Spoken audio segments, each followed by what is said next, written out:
네, 어제 민주당 일부 의원들이 검찰개혁 법안 4가지를 내놨습니다. 네, 관련해서 조기현 더불어민주당 법률위 부위원장, 윤기찬 국민의힘 법률위 부위원장과 함께 집중 분석해 보겠습니다. 어서 오십시오. 어서 오세요. 네, 먼저 법안을 보면 검찰청법 폐지 법률안, 그리고 중대범죄수사청법, 국가수사위원회법, 공소청법 제정안 이렇게 4가지입니다. 핵심은 검찰의 힘을 빼겠다 이런 내용인 것 같은데 이 수사권이 옮겨가는 것, 이 부분을 좀 설명해 주시죠.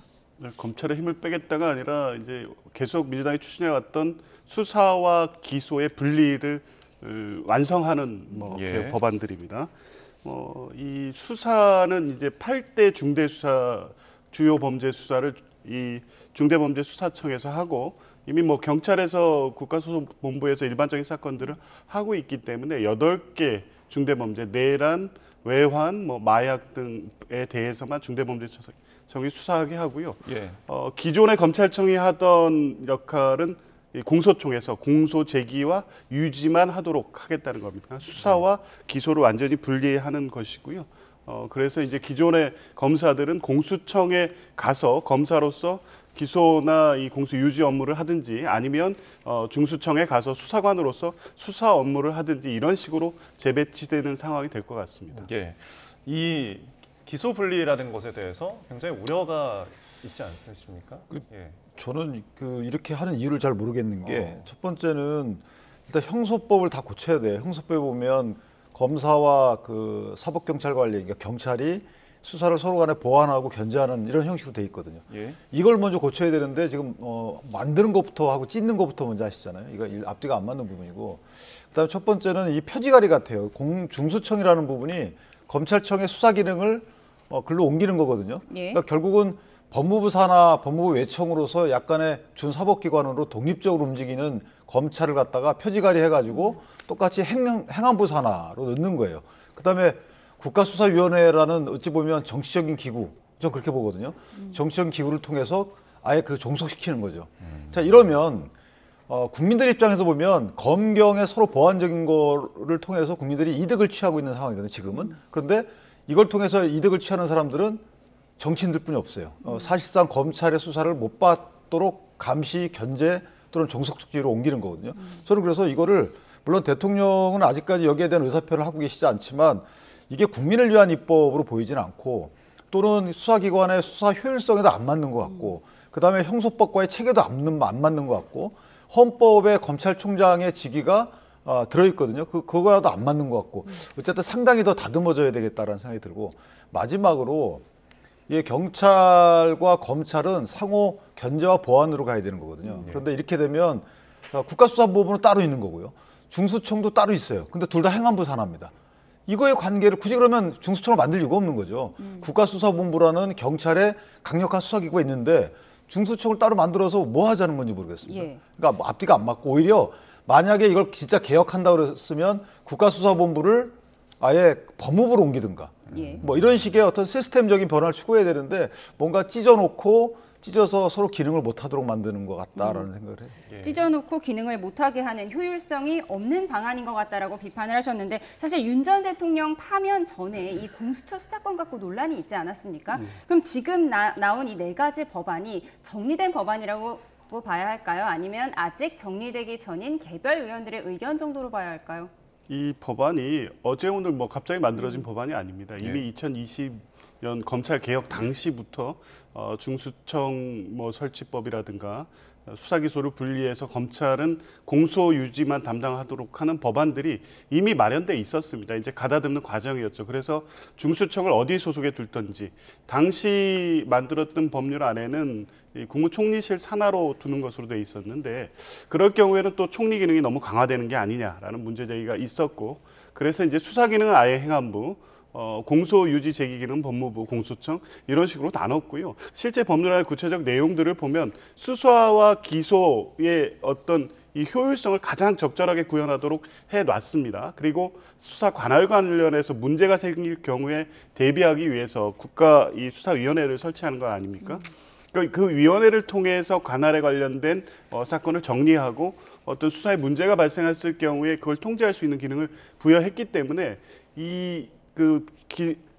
수사와 공소를 분리하는 과정에서 생길 수 있는 문제까지도 다 예비한 완결된 법안들이다 이렇게 보면 되고요. 물론 예. 세부적인 사안에서는 윤기찬 변호사님 말씀대로 형사소송법에서 이 부분이 반영되는 형사소송법 개정도 같이 진행되어야 됩니다. 이런 부분들은 이게 이제 이 법률안들이 국회 논의 과정에서 예. 어느 정도 가닥이 잡힐 경우에 형사소송법에 이제 관련된 부분들을 네. 개정하는 안까지 같이 네. 논의될 수 있을 것으로 봅니다. 예. 근데 이제 사실 저희가 이거는 근본적인 그 인식이 필요한데 지금 공수처를 보면 인력이 적다 보니까 막강한 권한을 줘도 소화를 못 하잖아요.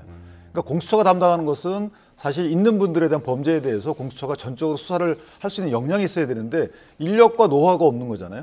근데 인력과 노하우가 있는 검찰을 쪼개는 거예요. 그리고 경찰 같은 경우 인력과 노하우도 있는데 여기에 대해서는 영장 청구권이 없어요. 그러니까 만약에 현재 시스템을 합리적으로 바꾸려면 경찰에 대해서 영장 청구권을 주면 돼요. 헌법을 개정해서.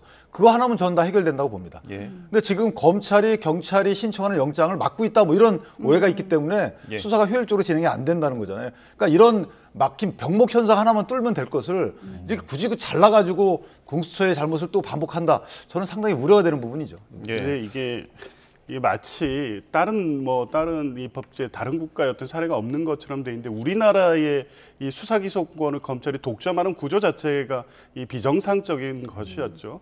그러니까 최초 검찰청법 제정할 당시 1949년 당시에도 그 역사적 상황 당시 경찰이 일제 복무하면서 이 수사권을 남용하고 그것이 실제 국민들의 피해를 줬기 때문에 이걸 견제하기 위해서 한시적으로 검찰이 수사권과 공소권, 제기권을 갖는 것으로 해놨는데 예. 그게 고착화돼서 검찰의 지금 문제까지 온 겁니다.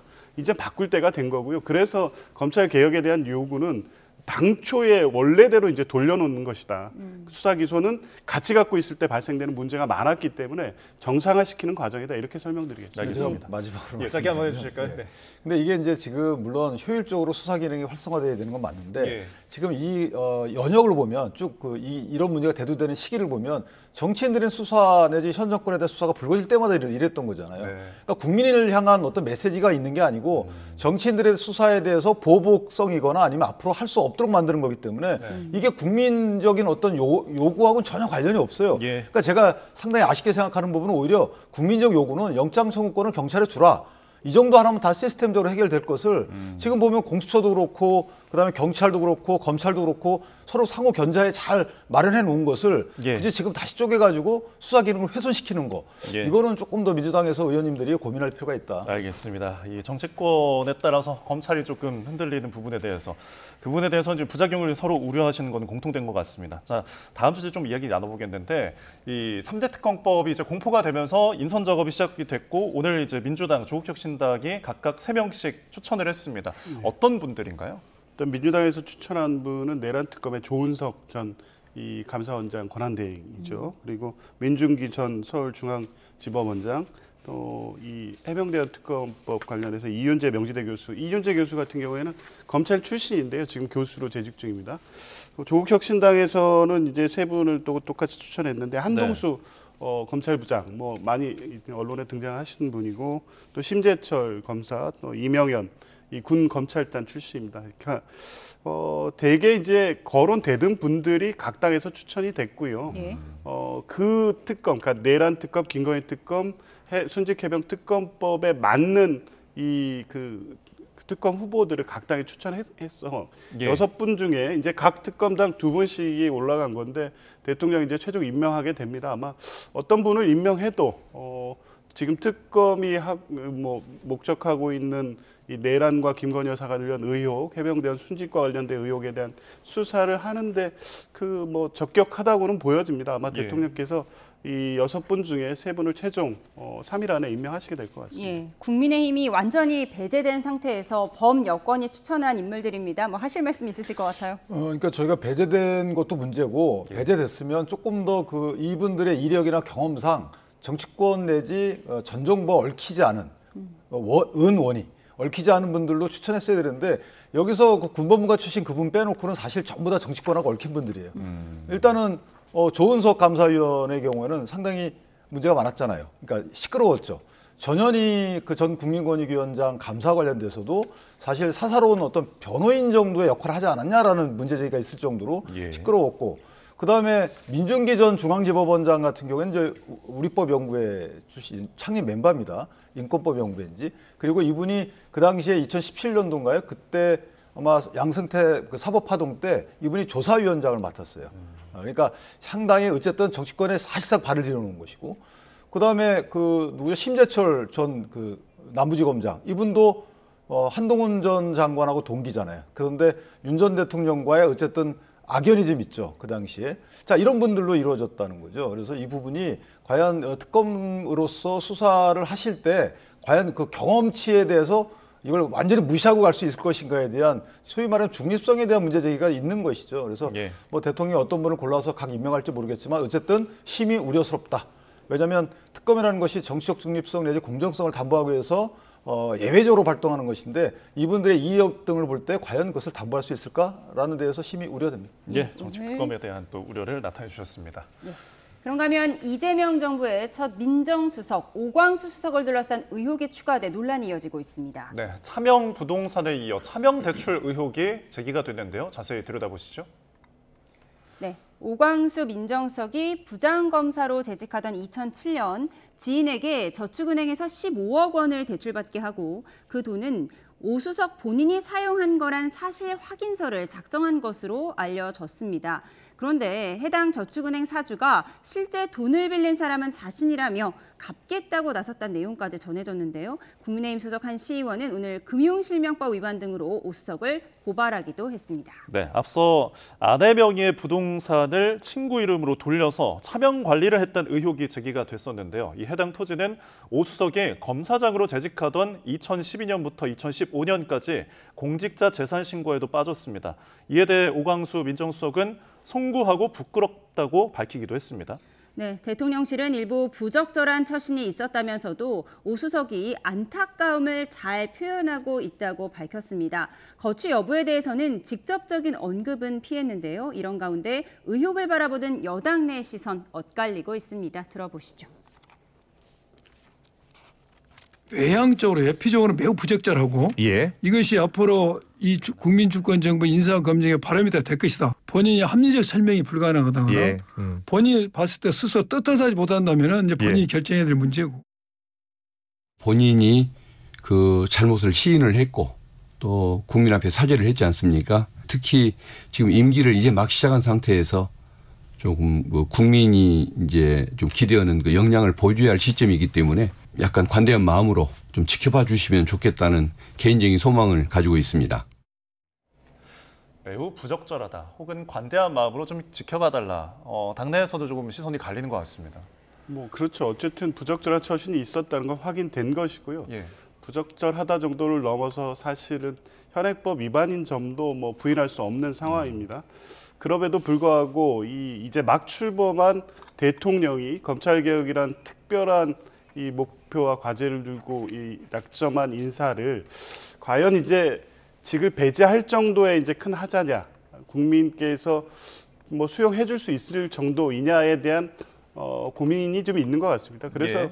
민주당 내에서도 이렇게 의견이 갈리는 겁니다. 대통령이 뭐 쓰겠다는 참모인데 대통령이 어떤 생각이 있으실 것이고 지금 이제 제기되는 문제에 대해서 아마 여론을 추이를 보면서 판단을 하실 것이니 이에 대해서 왈가왈부하지 않고 이제 지켜보는 게 낫지 않느냐라는 입장에 계신 분도 있고 대통령의 부담이 된다. 빨리 이 오광수 수석 스스로가 결단해야 되지 않겠냐는 문제 제기를 하시는 분도 있습니다. 어쨌든 네. 최종적으로 뭐 차명 대출이건 이 부동산 명의 신탁이든 간에 적절하지 않은 것이고 국민들이 이제 어떻게 평가할지를 좀 지켜봐야 될 문제인 것 같고요. 최종적으로 본인이 뭐 스스로 사퇴할지 아니면 대통령의 어떤 다른 결심이 있을지 며칠 좀 지켜봐야 될 것 같습니다. 알겠습니다. 예, 잠시만요. 저희가 방금 들어온 소식이 있어서 먼저 전해드리도록 하겠습니다. 어제 발생한 전투기 사고에 관한 속보가 나왔는데요. 공군이 밝혔습니다. 미 알래스카의 KF-16 전투기 사고 경위를 발표했는데 사고 전투기가 활주로가 아닌 유도로로 잘못 진입된 거라는 내용입니다. 네, 공군에서는 조종사의 착오로 유도로로 진입을 해서 이륙을 시도하다가 사고라고 밝혔습니다. 이런 부분이 이제 기계적 결함은 아닌 것으로 일단은 밝혀졌는데요. 자세한 내용은 저희가 더 들어오는 대로 전해드리도록 하겠습니다.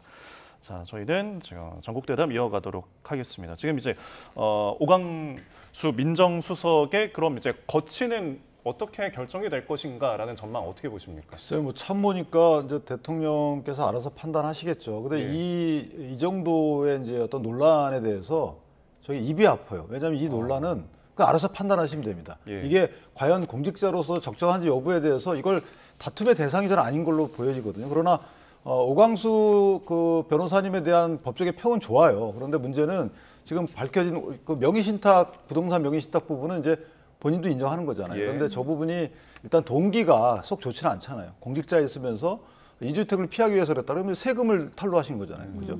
그다음에 만약에 공직자로서 어떤 좋은 평가를 받기를 했다 그러면 공직자윤리법 위반인 것이고, 그다음 기본적으로 부실법 위반으로 형사처벌 대상이에요. 저기 처벌을 안 받으셔서 그렇지. 예. 여기에 대한 평가를 일단 민주당 내지 대통령실에서 어떻게 하는지 저희가 보고 있는 겁니다.